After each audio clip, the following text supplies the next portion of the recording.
बिल्कुल जो बात हम लोगों ने पहले कही है, जिन नेताओं के बारे में कही है, उसमें कहीं पीछे हटने का सवाल नहीं है।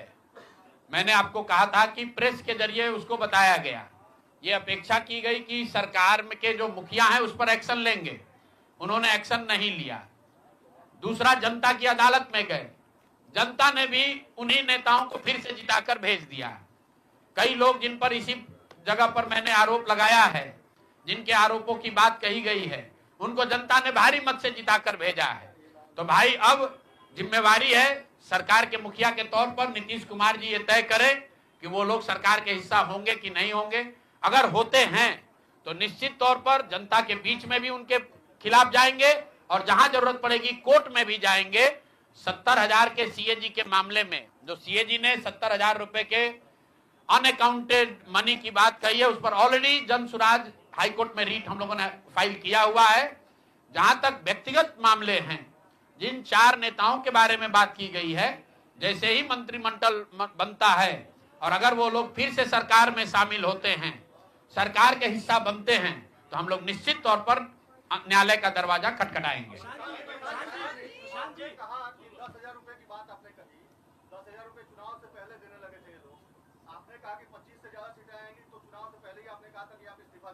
जी बिल्कुल ठीक बात है कि आपने कहा, हम पहली बात तो आप लोग कह रहे राजनीति से हम किस पद पे है कि इस्तीफा दे दें? हाँ ना, सुन रहे हैं, आ रहे हैं, किस पद पर है कि इस्तीफा दे दें? आप एक मिनट, आपने सवाल, एक मिनट रुकिए, आपने सवाल किया है, जायज बात है। आपने कहा कि आपने कहा था कि 25 से ज्यादा आएगा तो आप संन्यास ले लेंगे। तो भैया किस पद पर हैं जिससे मैं इस्तीफा दे दूं? अगर किसी पद पर हैं, ये तो नहीं कहा था कि बिहार छोड़कर चले जाएंगे, बिहार में रहेंगे और राजनीति नहीं, बिल्कुल बिल्कुल, अरे भाई हाँ बिल्कुल, एक मिनट, बिल्कुल राजनीति छोड़ देंगे, राजनीति छोड़े हुए हैं, हम तो राजनीति करते ही नहीं हैं। लेकिन ये नहीं कहा है ना कि बिहार के लोगों की बात कहना छोड़ देंगे, ये तो नहीं कहा है।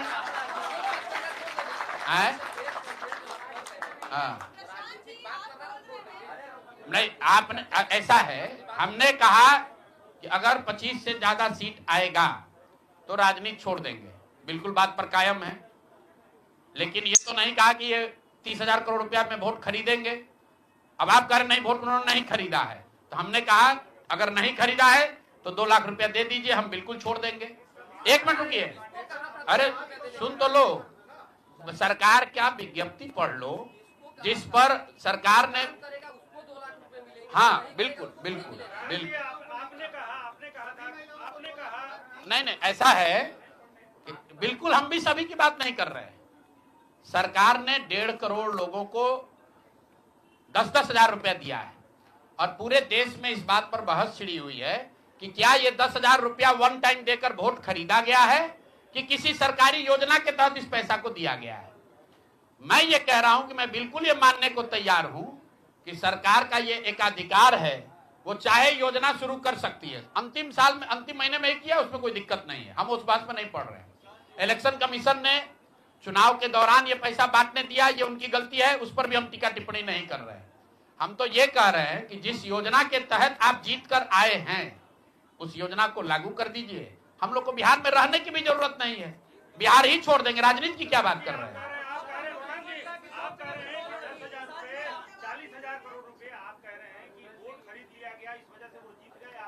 ना, हम नहीं हारे, हम हार नहीं, हम तो रेस में ही नहीं है, हम तो रेस में ही नहीं है। हम आपको ये बता रहे हैं कि जो बात नीतीश कुमार के जीतने की है, जीत और हार के बीच में एक ही बात है कि क्या नीतीश कुमार जी ने, उनकी सरकार ने ये हर विधानसभा में 60,000 वोट 10,000 रुपया देकर खरीदा है कि नहीं खरीदा है, इस पर बात है। और मैं ये एक मिनट रुकिए, चुनाव से पहले ही कहा है और चुनाव के पहले ही की बात हो रही है। और अरे आपकी क्या, आप क्या चाहते हैं? हम कहते हैं कि हम राजनीति से संन्यास ले रहे हैं इसलिए आप आए हैं? मेरे भाई, अगर ऐसा है, हमने आपको, आप भाई आप लोग जितने लोग आए हैं, हमने बिल्कुल स्पष्ट आपको कहा कि नीतीश कुमार ने प्राइमा फेसी जो दिख रहा है कि सरकार ने 10,000 रुपया देकर वोट खरीदा है, लेकिन मेरे पास उसका कोई प्रमाण तो है नहीं। सरकार कह रही नहीं है तो सरकारी योजना के तहत दिए हैं। योजना की जो गजट ऑर्डर है वो देख लीजिए, उसमें लिखा क्या है कि 10,000 रुपया आपको स्वरोजगार के लिए महिलाओं को दिया जा रहा है और जरूरत के मुताबिक अगले 6 महीने में उसमें लिखा है कि अगर आपकी योजना सरकार ठीक को लगेगी कि ठीक है वही बात। अरे भाई हम हिंदी में लिखा है, उसको फिर से जारी कर देंगे, सब लोग पढ़ लेगा। सरकार ने ये नहीं कहा कि ये 10,000 वन टाइम पेमेंट है। उन्होंने कहा कि स्वरोजगार की योजना के तहत आपको 10,000 रुपया दिया जा रहा है और अगर एडवांस पैसा, एडवांस 1 मिनट रुकिए, और 2 लाख रुपया अगर आप स्वरोजगार में का काम करेंगे, अगर आप अपने पैर पर खड़े होने की योजना करेंगे तो 6 महीना में आपको 2 लाख रुपया और दिया जाएगा। अगर 1.5 करोड़ महिलाओं में 5 लाख महिलाओं को भी ये 2 लाख रुपए दे दे, इस बात पर हम कायम हैं कि हमको राजनीति छोड़कर बाहर चले जाना चाहिए। बिल्कुल। अब फिर अब 5 लाख भाई 1 मिनट रुकिए। आप लोग इतना वरिष्ठ पत्रकार हैं, इतना बात को पकड़े हुए हैं, और हम लोग बात से हटने वाले लोग नहीं हैं। हम नीतीश कुमार नहीं हैं जो सदन में खड़ा होकर कहेगा कि मिट्टी में मिल जाएंगे, भाजपा में नहीं जाएंगे, और उसी भाजपा के साथ उनको महान पुरुष आप बता रहे हैं। सुनिए, हम अपनी बात पर कहे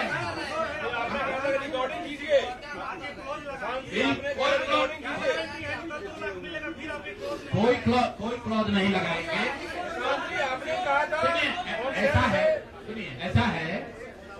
ऐसा है आपने कॉन्फिडेंस से कहा था।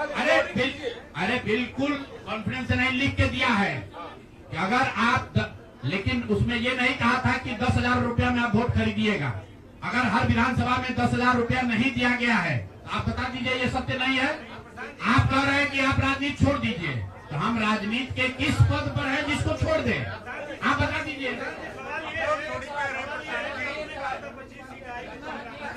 जी बिल्कुल, आप भरोसा मत कीजिए। हमने जो बात अपनी कहनी थी, हमने आपको बात कह दी।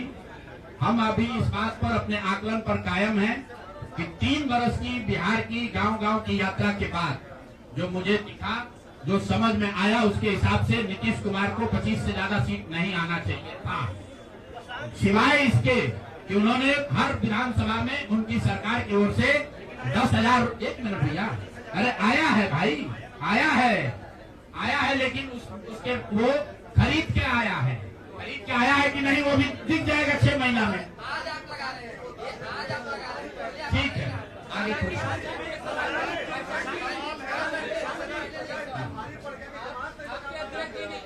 बिल्कुल, ये हमने आपको अपने वक्तव्य में कहा कि हम लोग बिल्कुल असफल साबित हुए।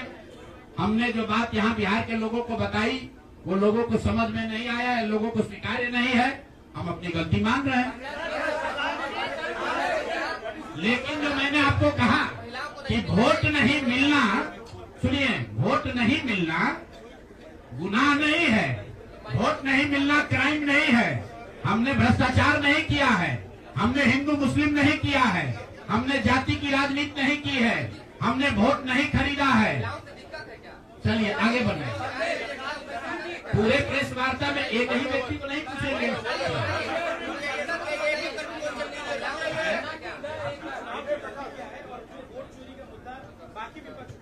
मैं वोट चोरी के मुद्दे पर हम लोग का स्टांस जो है वो बिल्कुल क्लियर है पहले दिन से। ये बिहार का मुद्दा नहीं है। जो चुनाव की पूरी प्रक्रिया है उसमें वोटर लिस्ट बनने से लेकर आचार संहिता के अनुपालन का, वोटिंग के दिन के, जैसे यहाँ पर आप जीविका की दीदियों को बाकायदा आपने मोबिलाइजर बनाकर सरकारी व्यवस्था के तहत बूथ में बैठाया है। तो पूरे वोटर लिस्ट बनाने की प्रक्रिया, आचार संहिता के अनुपालन की प्रक्रिया, वोटिंग के दिन जो हो रहा है वो, उसमें सरकारी तंत्र का इस्तेमाल, दुरुपयोग या उपयोग, और वोटिंग के बाद जो महाराष्ट्र से लगातार दिख रहा है कि अंतिम 2 घंटे में 15%, 20% एक्स्ट्रा वोट होना, फिर चुनाव आयोग का उसका डिटेल नहीं जारी करना, और 3 दिन के बाद ये बताना कि इतना वोट हो गया। ये बड़े मुद्दे हैं। हम लोग बहुत छोटी पार्टी हैं, हम लोग को तो इतना नहीं ताकत है, लेकिन आपके माध्यम से मैं ये जरूर देश के विपक्ष को ये कहना चाहूंगा, इस पर गंभीरता से बात करने की, और इसको जरूरत पड़े तो सुप्रीम कोर्ट में ले जाने की जरूरत है कि आज की तारीख में, आज की स्थिति में जो आचार संहिता पहले से बना हुआ है वो कितना कारगर है या नहीं कारगर है। अगर सिर्फ इसमें वोटिंग रोल की बात नहीं है, SIR सिर्फ वोटिंग रोल की बात है, लेकिन जिस तरह से वोटिंग हुई है, आप बताइए कि सुरक्षा कर्मियों में होमगार्ड को यहीं पर इसी बिहार में लालू जी की जब सरकार थी, TN सेशन का जमाना था, उन्होंने कहा था कि नहीं, कोई लोकल आदमी यहाँ चुनाव की प्रक्रिया में हिस्सा नहीं लेगा, होमगार्ड का कोई आदमी हिस्सा नहीं लेगा। उसी बूथ पर आप आज के चुनाव आयोग ने उस जीविका दीदी को बैठाया है, जिसको एक तरीके से सरकार ने कॉन्ट्रैक्ट दिया है कि आपको इतने लोगों को वोट दिलवाना है। मैं आपको एक उदाहरण देता हूँ। मधुबनी विधानसभा क्षेत्र है, मैं डिटेल में नहीं जाना चाहता था, लेकिन आप कुरेद रहे। मधुबनी विधानसभा क्षेत्र है, वहां से उपेंद्र कुशवाहा जी के पार्टी के उम्मीदवार चुनाव जीत कर आए हैं। मैं पूरे यहाँ पर जितने मीडिया के साथी हैं, जितने यहाँ चुनाव के विशेषज्ञ हैं, आप भी यूट्यूबर हैं, मैं दावा कर रहा हूँ आज हो 5 महीने के बाद हो, आप मधुबनी विधानसभा क्षेत्र में जाइए, वहां पर एनडीए के प्रत्याशी को 1 लाख से ज्यादा वोट आया है। एनडीए को वोट मिला, 10,000 रुपए के लिए मिला, नहीं मिला छोड़िए, हम इस बात से दंग हैं कि मधुबनी में कितने लोग ऐसे हैं वोटर जो कि उपेंद्र कुशवाहा जी के पार्टी का सिंबल भी जानते हैं। भाई अलायंस वोट तो उनके पार्टी के सिंबल को पड़ा है ना, अलायंस का कोई सिंबल नहीं है।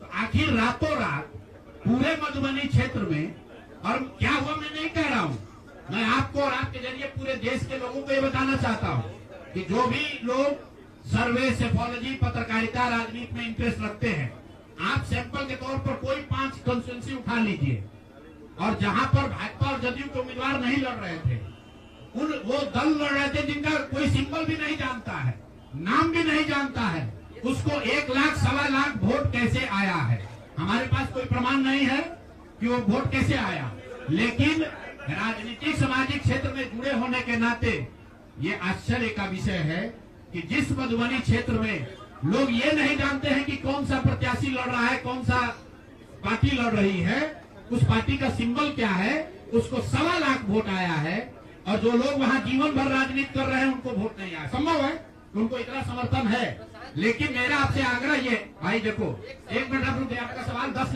ले चुके हैं, और भी तो लोग हैं, आपका एक और ले लेंगे, आप शांति से बैठिए, ऐसा मत घबराइए, हम यहाँ बैठे हुए हैं। और मेरा आपसे अनुरोध है, मैं कोई आरोप नहीं लगा रहा हूँ, लेकिन मधुबनी जैसे 5 सीट का मैं आपको हवाला देना चाहता हूँ, जहाँ पर चुनाव के 12 दिन 15 दिन पहले ये तय हुआ कि कौन पार्टी चुनाव लड़ेगी, उस पार्टी का नाम कोई नहीं जानता है, उसका सिंबल कोई नहीं जानता है, और 1,20,000 वोट अगर किसी विधानसभा में आ रहा है, इसका मतलब है कि हर घर से 2 से 3 वोट आया है। आपको आंधी दिखनी चाहिए वहां पर। ये मतलब विधानसभा के स्तर पर 1,20,000 वोट लाना साधारण बात नहीं है। 1,20,000 वोट आया है, कैसे आया है, इसकी 2 ही वजह हो सकती है। या तो जो 60,000 लोगों को आपने 10,000 रुपया दिया, और उन लोगों ने जिम्मेवारी ली कि भाई 10,000 रुपया हमको मिला है, हम मैं और अपने घर के लोगों को वोट में दिलवाऊंगा या दिलवाऊंगी, या फिर कोई ऐसी बात है, दृश्य शक्ति है जो हम लोग को हमारे समझ से बाहर है कि भाई कैसे ये संभव है। और मैं ये नहीं कह रहा हूँ कि वहाँ वोट कैसे पड़ा, मैं आपको खुली चुनौती दे रहा हूँ, आज चलिए मधुबनी। मैं 3 दिन से प्रेस इसलिए नहीं कर रहा हूँ कि मैंने अपने लोगों को वहाँ भेजा है, और मधुबनी में मैंने कहा भाई पूछो तो कि उपेंद्र कुशवाहा जी के पार्टी का सिंबल क्या है। 30% लोगों को सिंबल नहीं मालूम है कि सिंबल क्या है, और उनको 1 लाख से ज्यादा वहाँ वोट आया है। मुझे उपेंद्र कुशवाहा जी से कोई लड़ाई नहीं है, उनको उनके पार्टी के प्रत्याशी से कोई मुझे लेना देना नहीं है। मेरा सिर्फ ये कहना है कि ऐसी कौन सी विधा है कि हम लोग 3-3 साल एक विधानसभा में घूम रहे हैं, लोगों को ये नहीं मालूम है कि जन स्वराज का चुनाव चिन्ह क्या है, और ये लोग 10 दिन चुनाव के पहले आए, उस पार्टी का नाम मधुबनी शहर में लोग नहीं जानते हैं, उस पार्टी का सिंबल घर घर पहुंच गया और उसको 1,20,000 लोगों ने वोट दे दिया। तो मेरे भाई, ये बहुत बड़ी चुनाव की विधा है।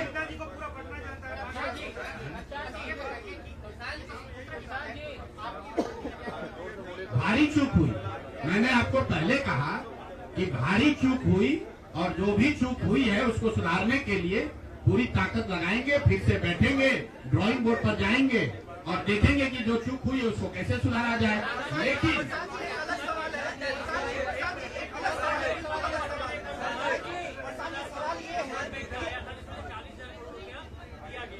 नहीं, जो टोटल पैसा सरकार ने अनाउंस किया है सितंबर अक्टूबर में, अगस्त और सितंबर को अगर आप जोड़ लेंगे तो कुल 18 योजनाओं की सरकार ने घोषणा की है। उसमें कोई गलती नहीं है। चुनाव के समय जो सत्तारूढ़ पार्टी होती है वो नए योजनाओं की घोषणा तो करते ही है। कुल जो सरकार ने घोषणा की यहाँ, फ्री इलेक्ट्रिसिटी से लेकर युवाओं को बेरोजगारी भत्ता, 10,000 रोजगार के लिए, सारी बातें ठीक है। इसका टोटल बजट हुआ 40,000 करोड़। 40,000 करोड़ में से 29,000 करोड़ रुपए की योजना सरकार ने रोल आउट की। 11,000 करोड़ को तो शुरू ही नहीं किया। और इस 29,000 करोड़ में से जो सबसे बड़ी योजना है वो है स्वरोजगार की योजना, जिसमें हर विधानसभा क्षेत्र में 60 से 62,000 परिवारों में एक महिला को 10,000 रुपया दिया गया। और ये कहा गया, सिर्फ 10,000 रुपए पर लोगों ने वोट नहीं दिया गया, लोगों को ये कहा गया कि अगर आप वोट देते हैं तो आपको आने वाले समय में 2 लाख रुपए तक की राशि स्वरोजगार के लिए मिलेगी। और इसको करने के लिए इसको करने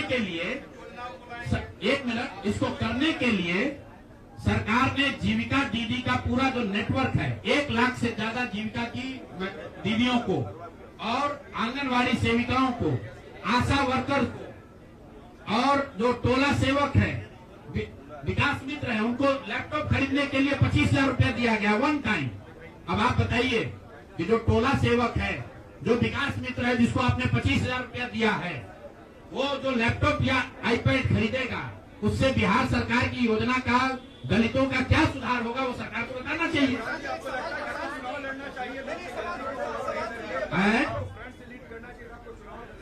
भैया ऐसा है कि जब हमारे दोस्तों हमारी बात को जनता ने माना ही नहीं है तो हम लड़े या न लड़े।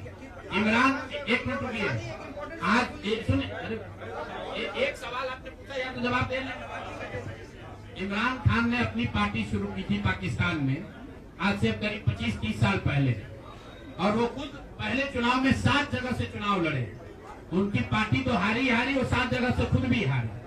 तो मेरे चुनाव लड़ने नहीं लड़ने का वो एक टेक्निकल बात है, उस पर चर्चा हो सकती है। कुछ लोगों का ऐसा मानना हो सकता है कि मेरे लड़ने से फायदा होता, कुछ लोगों का ऐसा मानना है कि मेरे न लड़ने से फायदा है, वो अलग विषय है। मैं तो आपको पहले एक लाइन में स्वीकार कर रहा हूँ कि 3 वर्ष में जन सुराज ने जो भी प्रयास किया उसको बिहार की जनता ने स्वीकार नहीं किया।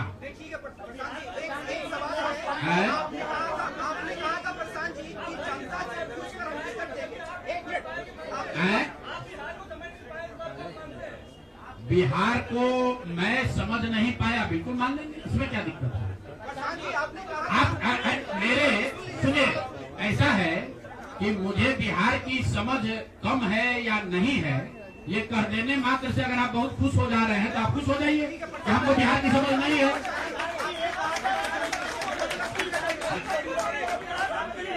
मेरे भाई ऐसा है, अगर हमने हमारे आप बिल्कुल ठीक बात है, नहीं समझे तो 3 वर्ष अगर पैदल चल रहे थे तो बिहार को समझने के लिए एक चल रहे थे, अब फिर और चलेंगे, फिर जाएंगे।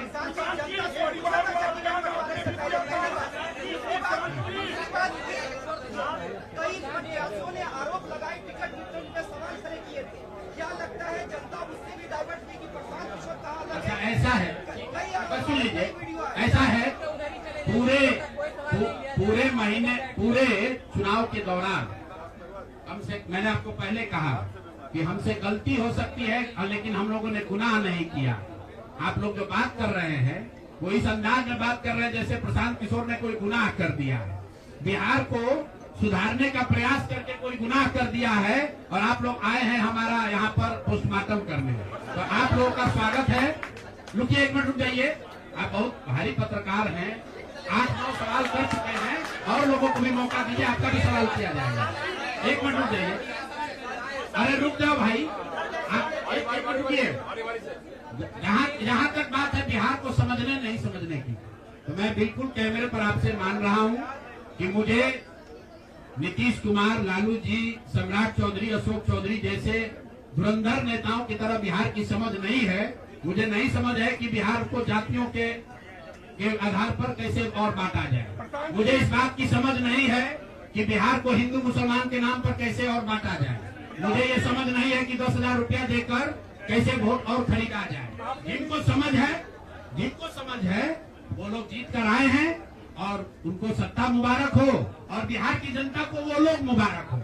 आपने कहा कि अरे रुको भाई, आप इनके सवाल का जवाब दे ले। अच्छा, उनके बारे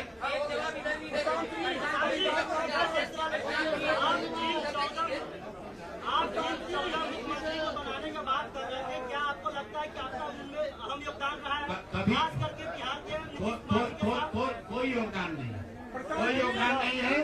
आप लोग जो हम लोग बोलते रहे हैं उसको जाकर देख लीजिए। आपने कहा कि उम्मीदवार गलत चुने हैं। यहाँ जितने लोग बैठे हुए हैं, हमारे बगल में केसी सिन्हा जी चुनाव लड़े हैं कुम्हरार से। ये तो हमको पैसा देकर टिकट नहीं खरीदे होंगे, और कुम्हरार की जनता ने केसी सिन्हा को हराकर किसी दूसरे को जिताया। हमारे बगल में वाईडी गिरी जी बैठे हैं, मांझी से इनको हराकर जनता ने किसी दूसरे को जिताया है।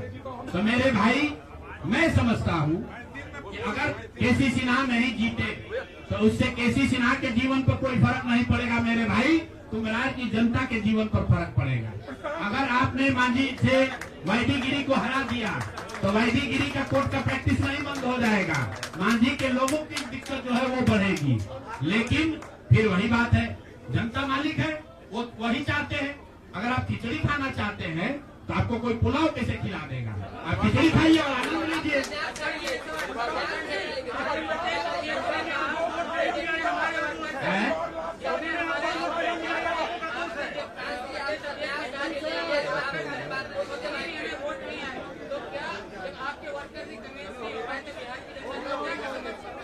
ठीक बात है, हमने आपको पहले कहा कि जो कुछ भी हम लोगों ने प्रयास किया उसमें जनता को हम लोग नहीं समझा पाए, और उसका दोष हम पर है, उसकी जिम्मेवारी हम लोगों पर है। और लेकिन अगर नहीं समझा पाए तो उसको समझाने की जो आगे की जिम्मेवारी है वो भी हम ही पर है।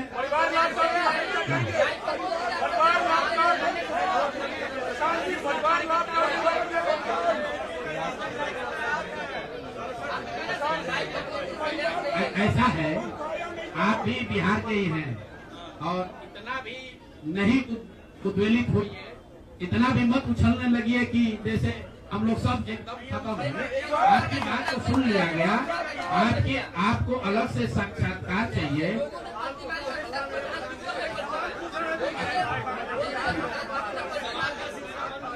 चलिए आगे बढ़िए।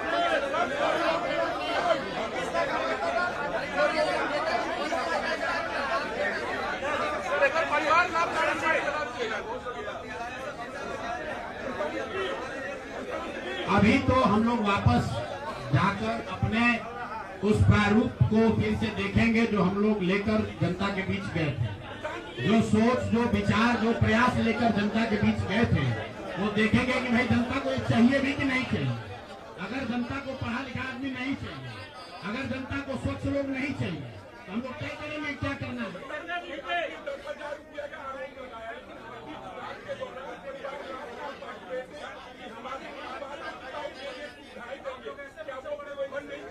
तो लोग देखिए, चुनाव के दौरान वादा करना एक बात है और किसी को रुपया दे देना दूसरी बात है।